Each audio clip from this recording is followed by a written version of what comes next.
All right, guys, this is gonna be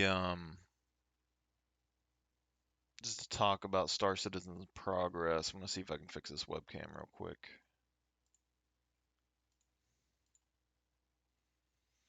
Okay. So I'm by no means a super in the thick of it, knowledge-based person when it comes to everything that's happened to Star Citizen. I've watched it over, the last 10, 11 years, however long it's been, off and on. I never really deep dived into everything. But I do see a lot of videos where people, talk good and bad about the game, and I just don't know if their mindset is necessarily in the same place as mine has been for this. When I originally backed the game, it was probably, I would like to say either 2012 or 2014, but I was more interested in the potential for pushing the boundaries of games limits, not necessarily just as Star Citizen as a game itself, but now that we've seen like a new engine and stuff develop out of it, that was the big deal. Was I wanted to get to the next level of game potential, for any game basically. But with as much funding Star Citizen was getting, it seemed like it would have the potential to do quite a lot. But this is where I'm getting where people have basically complained that it's taken a long time for the game to come out, and I kind of get that. But basically on this thing here, I'm gonna do like the black line is like squadron,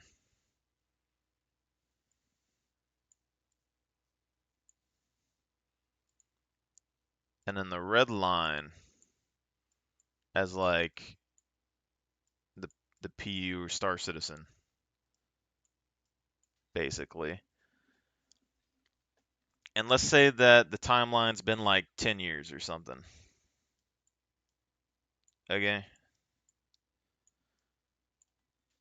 This is kind of how I've looked at the progress of the game over the years, and not necessarily gotten into the hype wheel that people get into. So when they involve us in development, I think when people get shown things, they immediately assume that they're going to be put into the game. But I think they're actually showing you the development. Like every idea that they have, it comes through, and it's like yay or nay. So if you give a lot of hype, they're gonna like be, oh, this is good, let's try to put it in. Or if you don't give a lot of hype, they're gonna be like, oh, this is bad, let's not try to put it in. But when I think about this as a company, and it starts off like down here, and they have to develop and build a company from the ground up, hire the people, make connections, network, start working on a game, and then when you hear things in the beginning where like, oh, they're getting close to finishing the game, for Squadron 42, and then the game didn't come out, people were like flipping out. But my thought process was like the CryEngine and everything that they were using, it basically cuts off like this anything that they showed you in the original stuff. I basically assume all of the things that they show you is for Squadron 42 first, because they were developing the single player game more than the multiplayer version. Because the single player game success is going to be like a huge marketing thing and all of that. And I'm guessing there's multiple episodes of the single player game, and they have now completed the first episode. All right. So until they get feedback with the first episode, I don't think they're going to start working on episode 2 that heavily. And the amount of gameplay time that they suggest inside episode 1 is pretty large. So I think they're betting on episode 1 going well, and then any features that aren't taken very positively with people playing this, they're probably going to start implementing all the good details from episode 1 into Star Citizen Online. Is how I'm kind of looking at it. But when you think about building a game company from the ground up down here, and then they have that issue with CryEngine or whatever, okay? And then everyone was like, you said the game was done and it's not done. Well, then they started making their own stuff. So the game kind of goes and it comes up here and it's being developed. And then they have the CryEngine issue. And then they start building their own engine and it grows.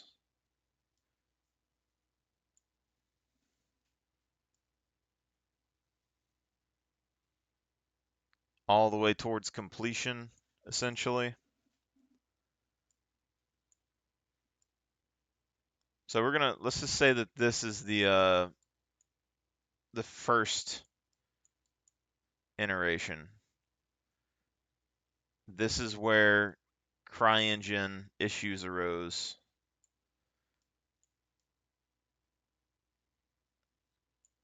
And then this is the development of the current Squadron 42, which is said to be released.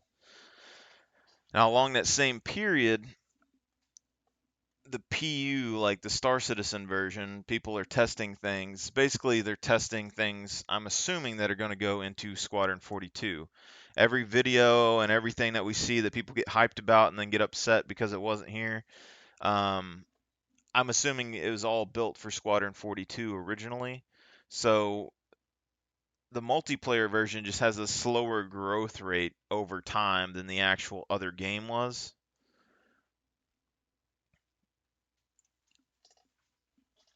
It's kind of how I piece this together in my head.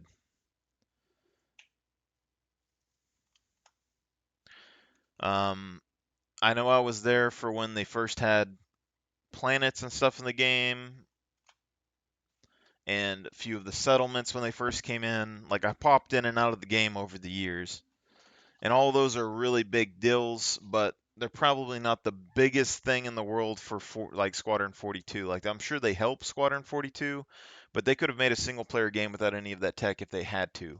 So I think they hedged their bets with the single player game, in case the tech and stuff that was going on wasn't going to work for a multiplayer version.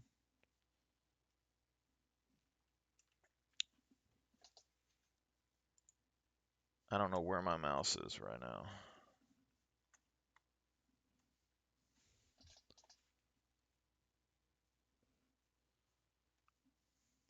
My mouse is gone. Okay. Yeah. So I think they basically hedged their bets, so they have the single player version, and then Star Citizen's kind of going up over the years to this point over here. But we're talking about a 10-year, a little bit more than 10-year time frame probably.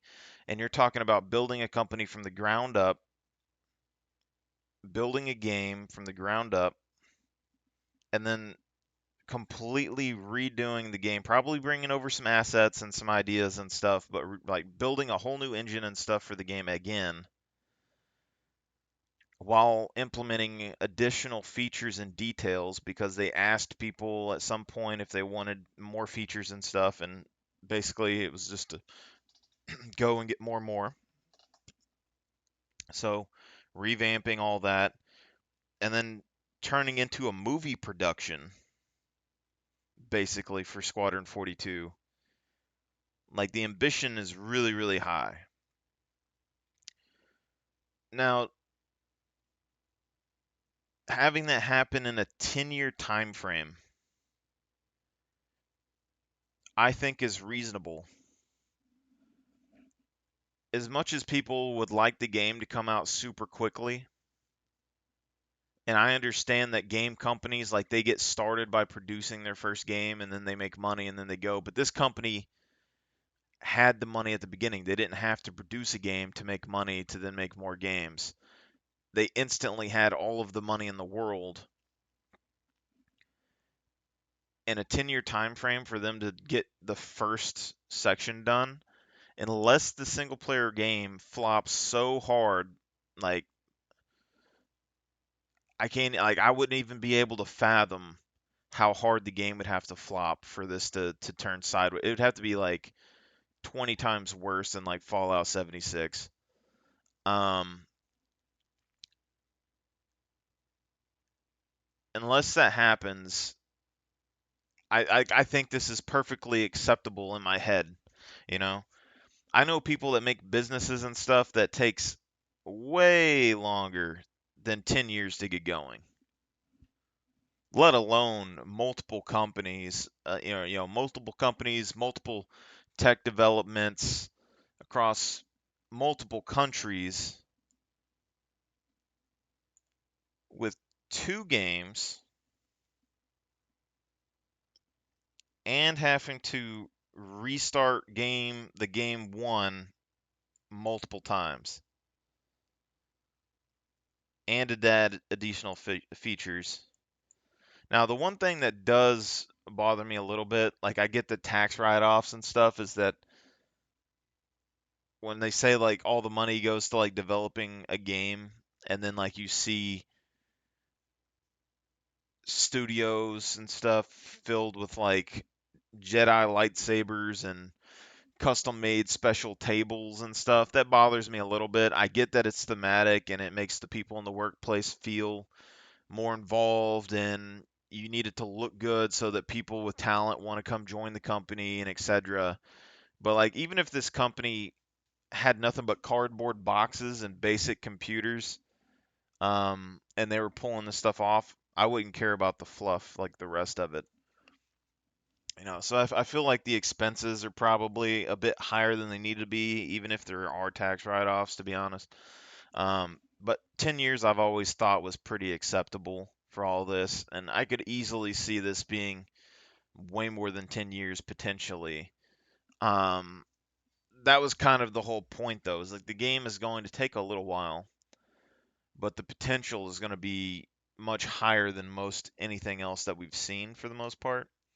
And then when you think about the combination of games that this can replace, especially with what it is now, we've already seen that they're trying to do destructible environments and stuff, and the graphics and stuff are really good.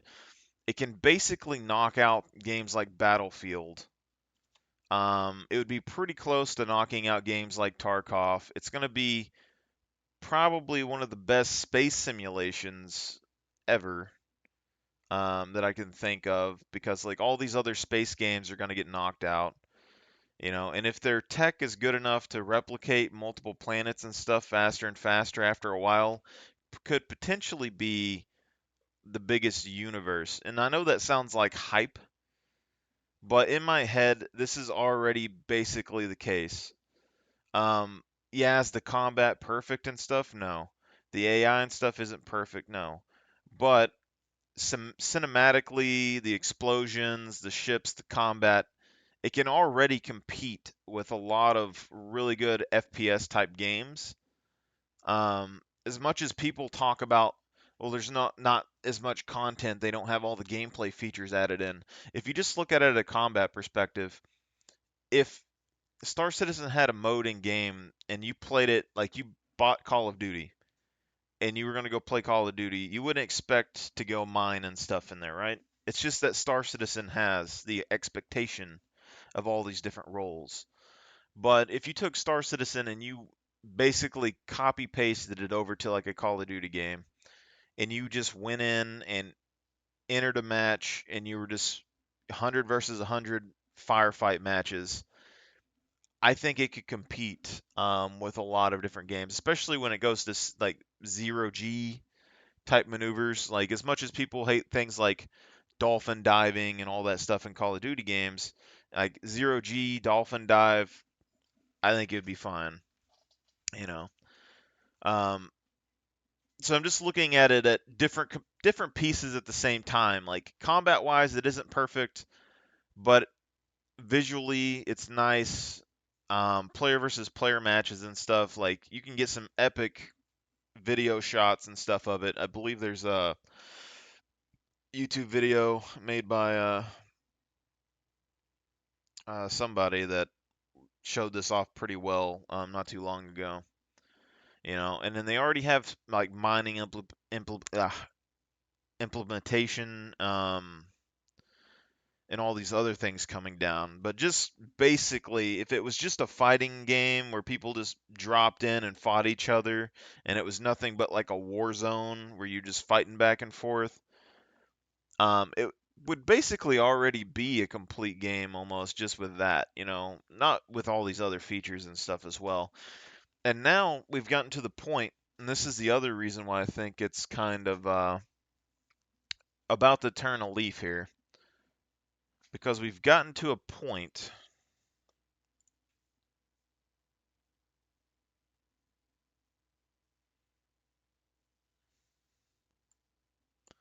Oh crap.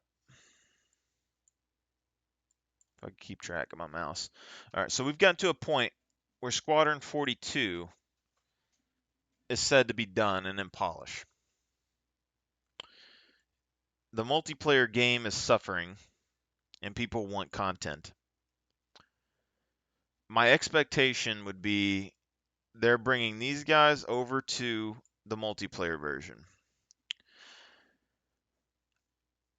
And Squadron 42 is in polish. I would suggest that they probably get, I would say, I can't really speak for every company, but when I've worked at a bunch of different companies, it would take me probably 6 months to a year to transition to a new area and kind of feel really confident in what I'm doing. This might be less for them, but I would give them at least a year for these guys transitioning to kind of adjust and get back into the groove of things. And then I would expect Squadron 42, if nothing changes and it's all feature complete, everything's good to go, and they're just polishing things out, I would expect that to be a good 1 to 3 years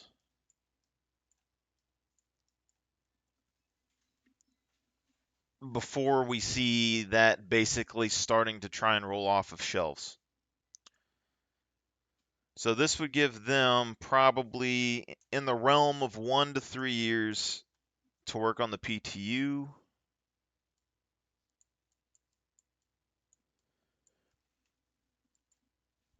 And slide in features from 42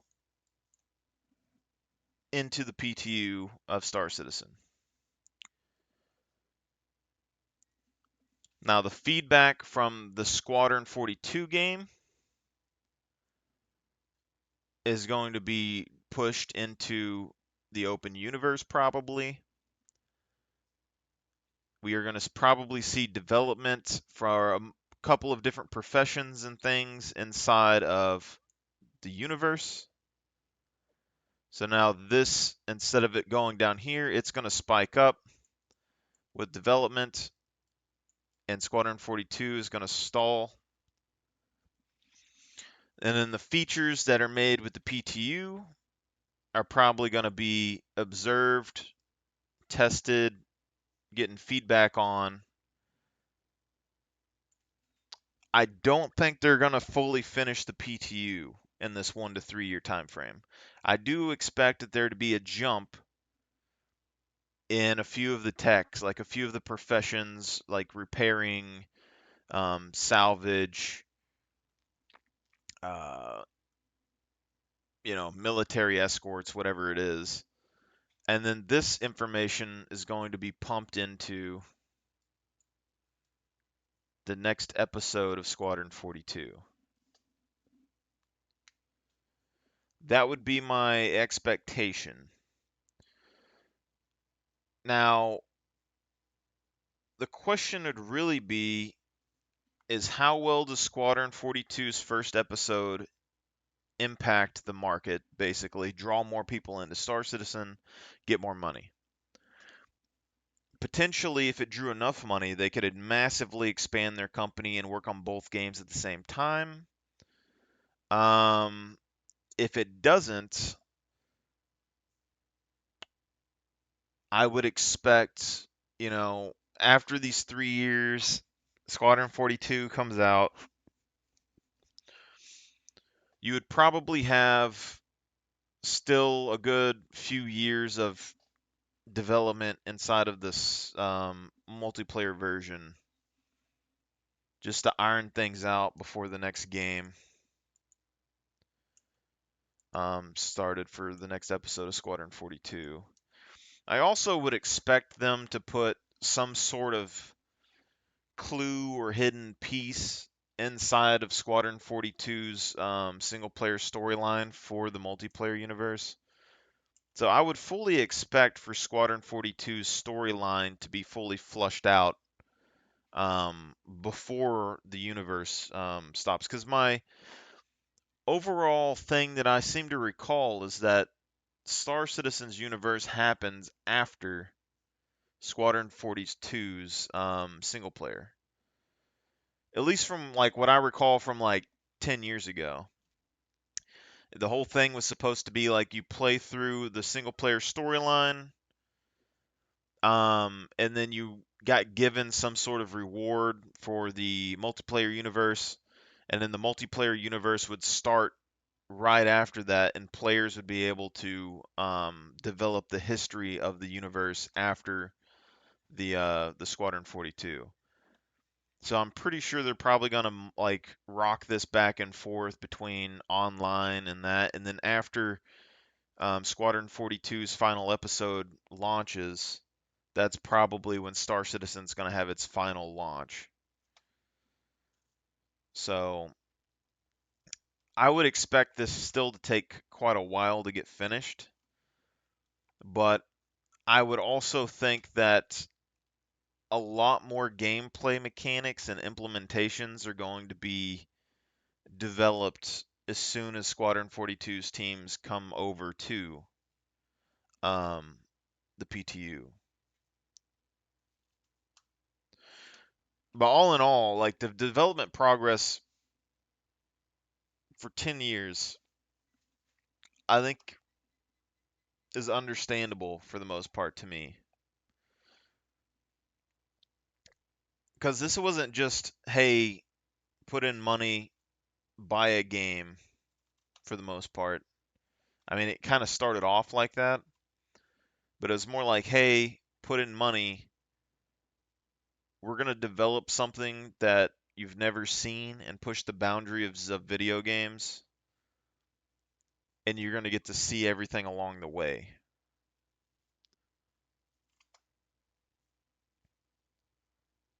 So it's more or less um, just building the companies, all the tech, and everything else.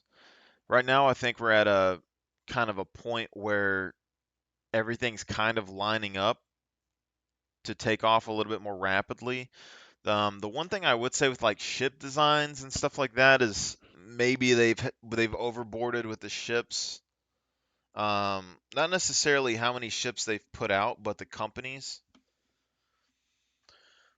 Like you could argue for, the luxury vehicles and all of that stuff, I'm sure. But I think they probably should have focused on a few like main space companies to get all the gameplay mechanics and stuff out. And also just to have their team able to develop their own processes more because they already talk about how like the modularity and how they want to build ships more rapidly, and they're building tools to build things more quick, even with planets and all that stuff. And I get that there's probably some design elements from different companies that you could use and you kind of want them in the lore, but I think like Robert Space Industries, um, Aegis Dynamics, Anvil Aerospace,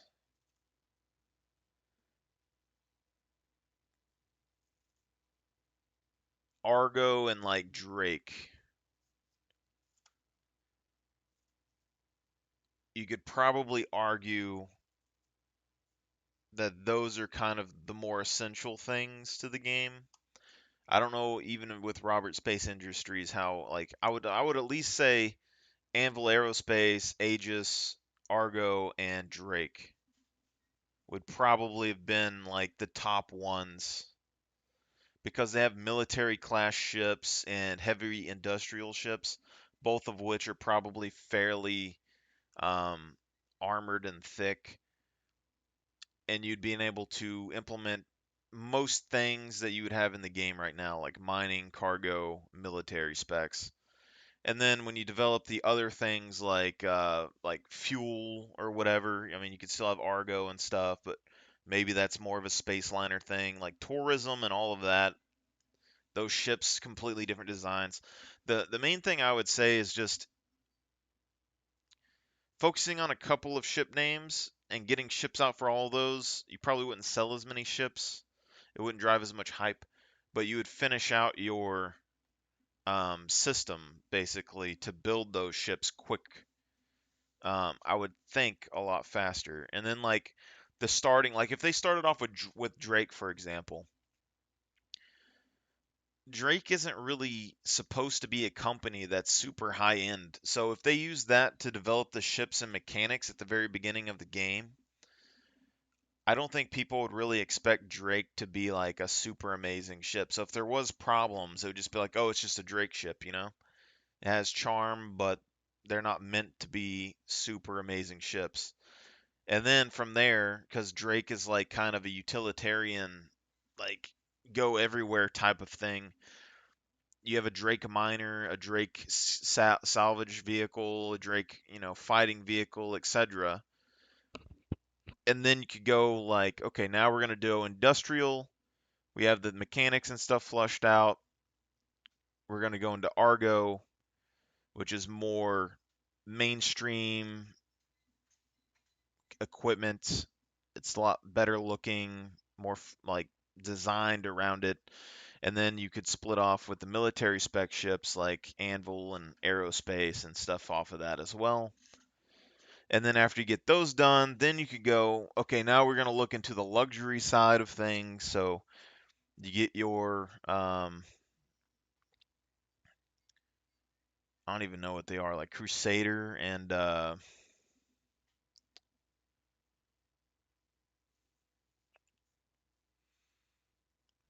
don't know if it's Crusader that does the 890, but those more luxurious ships, probably that's what you would do. And then at the very end, you would do your alien ships.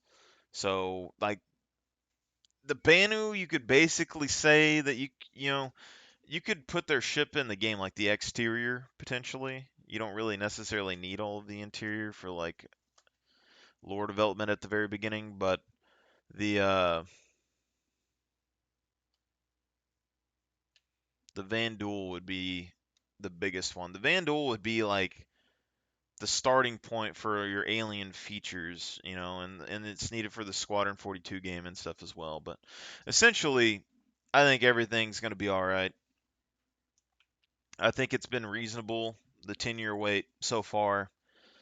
Um, just building a company alone, let alone just having as much complexity for like, it wasn't just like, oh, we're going to build a company that builds games like 2D flight simulators or something, like something that's already been made before. It was, we got to build a company and build the tech and the engine in a 10-year time frame. That's pretty impressive, I would say, for the most part.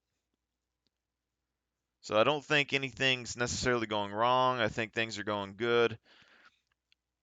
My expectations, like, because I've had the same debate when I bought into the game a long time ago, was I knew that it was going to take a while. So at the time I was like 18, 19, and my thought process was I'm like 20 years old. I don't really play video games that much anymore, because I was in college at the time, so I didn't really have time for it. I was playing sports. That was before I got into esports. And I was basically like, by the time I get out of college, or by the time I'm about 40, this game could kind of come out and have all these things, and it might be the last game that I would really play. So it was like the last hurrah where I was like, if I'm going to play one game for the rest of my life, we're going to go all in right here. Now, if I was like 40 or something, I don't know if I would have did it. I probably could have thought of some other things that I could have did. Depends on how the money's. If I was 40 and I had a lot of money, I'd probably say fuck it. And if I was 40 and I like had issues, I probably wouldn't have, to be honest. It just depends, because like if you have family or whatever in your 40s and it's gonna take 20 years or something, you could justify like, kids are gonna be gone in 20 years. Maybe I'll get back into gaming and stuff. But that's just been my thought process over the time. Is like I don't fully get exactly why everyone is bashing about the wait period so long when it comes to all of this stuff, because I know that they have some experienced individuals developing the game, but it's like any of us building a game to this degree, especially pushing bound, like it would take way more than 10 years. And that's like the base gist of what I'm getting. Like you could build a game, but I don't think you could build all of this in 10 years. Like big game development companies would probably take like 10 years to build a game from the ground up with their company already being developed, you know? At least a decent game. I don't know. Wasn't I think Grand Theft Auto and stuff was like delayed for that long. There's a lot of games that would take many years to develop, even like with a pre-established company. So yeah, 10 years to establish a company, establish a brand, market network, get investors, develop lore and language, ship design, planet tech. There's a lot, and even if it isn't in the Star Citizen universe at the moment, my expectation has always been that when you see their videos and stuff, when they do Citizen Cons and all of that, even like the giant sandworm, my expectation has always been that that is for Squadron 42, mostly. It's tech that was developed, put into Squadron 42, and then they're going to try and move that over into Star Citizen after the fact. And so that's what I'm expecting this team coming over from Squadron 42.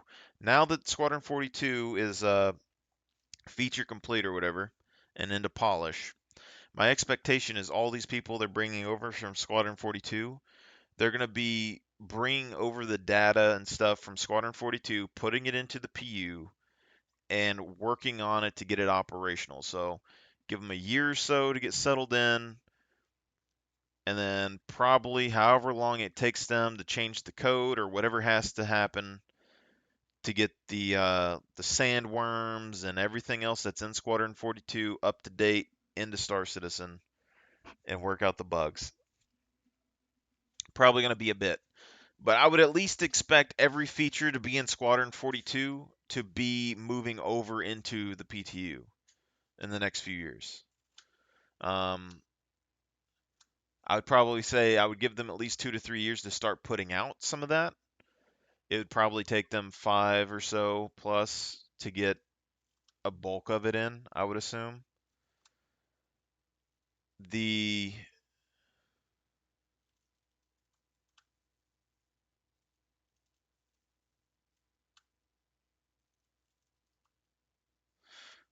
I forgot what I was saying a second ago. I had a thought, I just completely forgot about it.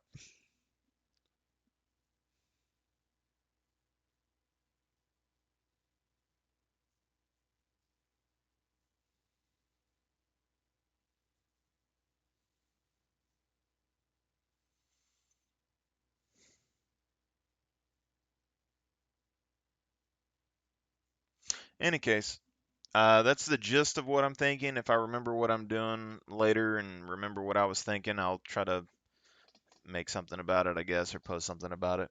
But this is just a general overview. I mean, there's no reason that you should listen to anything I'm saying. I mean, I'm nobody to you. But if you have any comments about it or suggestions or what are your thoughts, etc., just put it down below. Um, if you like any of this, you should probably dislike the video and then subscribe. That way the video's hidden and nobody else finds it, and you can get all the information and keep the rest of it from the public's eyes. Y'all guys have a good one.